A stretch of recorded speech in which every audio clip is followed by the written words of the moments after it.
42-year-old drummer Robert Williams is suing former Sex Pistols 42-year-old singer John Lydon, alias Johnny Rotten, for breach of contract and assault and battery. You must understand, these are small nightclub gigs, and we're travelling vast journeys on a tour bus. We're not staying overnight in most of the towns. Now, Mr. Lydon, there's no point in me wasting money on separate individual hotel rooms when I'm perfectly able to share, and I'm apparently the pop star. Don't be disrespectful, sir. I haven't disrespected you, have I? No, you haven't. Okay. So let's not be disrespectful Apologies. in my home. Anyone that was assaulted in a way that you say you were assaulted would have reported first thing in the morning or an hour later to an emergency room, which you did not. I am therefore dismissing your lawsuit. That's all. Parties are excused. You may step out. Fairly obvious conclusion. While he obviously disagreed with the verdict, G.G. Allin showed little emotion when it was read. We, the jury, find the defendant, Kevin Michael Allin, guilty of disorderly conduct as charged in the complaint. Such a narrow-minded, hypocritical puppets of society trying to kill rock and roll, and they can't do it. The defense argued Allin was exercising his right of free expression when he defecated on stage and threw feces into the audience. On December 23rd, 1985, Raymond Belknap took this shotgun, placed it under his chin, and pulled the trigger. Better by you, better than me. Their prosecuting attorneys said that they heard this thing in a song which they determined to be the phrase, "do it." Are there subliminal duets on the Better by You, Better Than Me song? Absolutely not.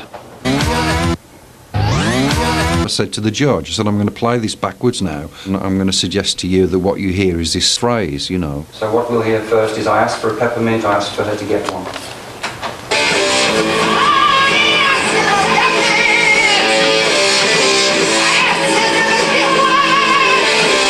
His eyes like lit up. It was as though suddenly he realised how ridiculous this whole thing was. I would like to thank the family of Daniel Nosek. Chtěl bych poděkovat rodině Daniela Noska. For not attacking me in the press.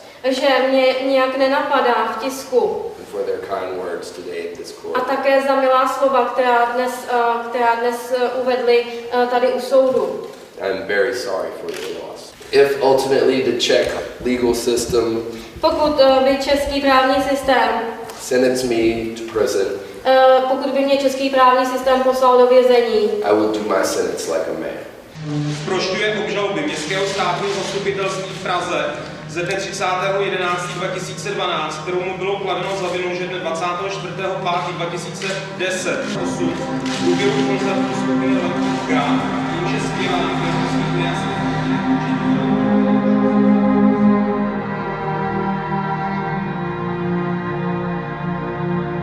Varg Vikernes, født 11.2.73, dømmes til en straff av fengsel i 21 år. Vikernes ble dømt for overlagt drap. I tillegg ble han dømt for å ha tent på Holmenkollen kapell i Oslo, Skjold kirke i Rogaland, Åsane kirke i Bergen, og for forsøk på ildspåsettelse av Storetveit kirkes klokketårn i Bergen. A popular Christian rock singer from Carlsbad is now admitting he hired a hitman to kill his wife. In a Vista courtroom, he changed his not guilty plea to guilty for soliciting the murder of the mother of his 3 children and wife of 8 years. How do you plead? Guilty. I have got my speech in my back pocket, which I have worked on for a few weeks and honed and refined till it's a freaking nuclear weapon. Folded up like a gazillion times, like a bad kid bringing his homework to school. I would like to use this occasion to speak on a more personal note and show just how unfair the whole concept of lyrical interpretation and judgment can be, and how many times this can amount to little more than character assassination. Songs allow a person to put their own imagination, experiences, and dreams into the lyrics. People can interpret it many ways. Ms. Gore was looking for sadomasochism and bondage, and she found it. Someone looking for surgical references would have found it as well. The PMRC proposal is an ill-conceived piece of nonsense which fails to deliver any real benefits to children, infringes the civil liberties of people who are not children, and promises to keep the courts busy for years dealing with the interpretational and enforcemental problems inherent in the proposal's design.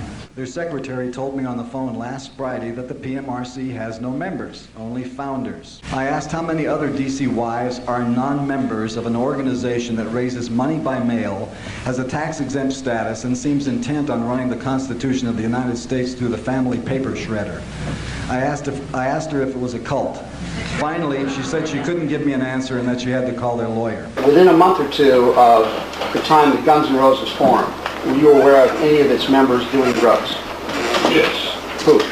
Everyone at different times with the exception, well no, everyone. It was fair to state that 4 members of the band during the course of its existence partook in heroin in varying amounts. Those members being you, rarely, yes, Slash, and